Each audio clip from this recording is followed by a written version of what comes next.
Co-op apartments generally don't have official square footage numbers, although listing agents will often list a size in their marketing materials. Don't trust these numbers because not only are they purely estimates that are inflated by at least 10 to 20%, but also because they're often based off of nothing more than what the seller told the listing agent or what the previous listing agent used. Unlike condos, you won't find an official square footage number listed in the building's original offering plan, and you can't simply look up the unit's property tax bill to see what the city says the unit size is. Where do listing agents get co-op square footage from? Listing agents typically get the square footage figures they use on their listings from the seller, or from a previous listing by another agent for the apartment, or from the listing of another apartment of the same line in the building. Sure, more conservative agents might opt to skip having a square footage figure listed at all. However, this hurts the marketing of the property as many home buyers screen for listings of a certain size. As a result, it's typically beneficial to be able to list a square footage number on a listing. Are listing agents liable for misrepresentation? No. Listing agents are generally free from liability even if the buyers feel that they've inflated the square footage because properties are sold as is in New York.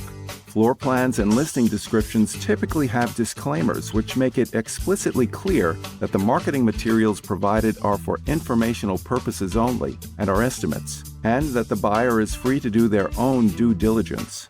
Furthermore, purchase contracts in New York make it explicitly clear that properties are sold as is without any warranties or representations, and that the buyer has done their own due diligence. As a result, a buyer can't simply acknowledge and sign all of that and then come back later saying that the square footage wasn't represented accurately. How should co-op buyers calculate square footage? Buyers should make their own estimates and measurements. Some buyers will go so far as to bring in an architect or draftsman to make a more reliable estimate of square footage before proceeding with an offer. Many buyers are satisfied with simply doing a spot check of the listed square footage by calculating a rough square footage based on the room dimensions listed in the marketing floor plan. This isn't super accurate by any means, but can give you a heads up if the listed square footage is way off from what could be possible given the room sizes.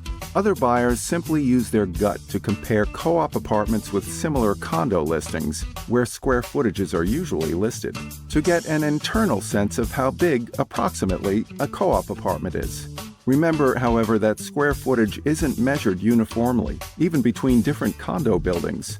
A condo's original offering plan will specify how square footage is measured in the building. The method can vary dramatically from building to building. Some pre-war buildings may be more conservative and list interior or even usable square footage. Other new development buildings might be super liberal and include not just the wall space, but also common elements such as hallways and elevator banks into the square footage.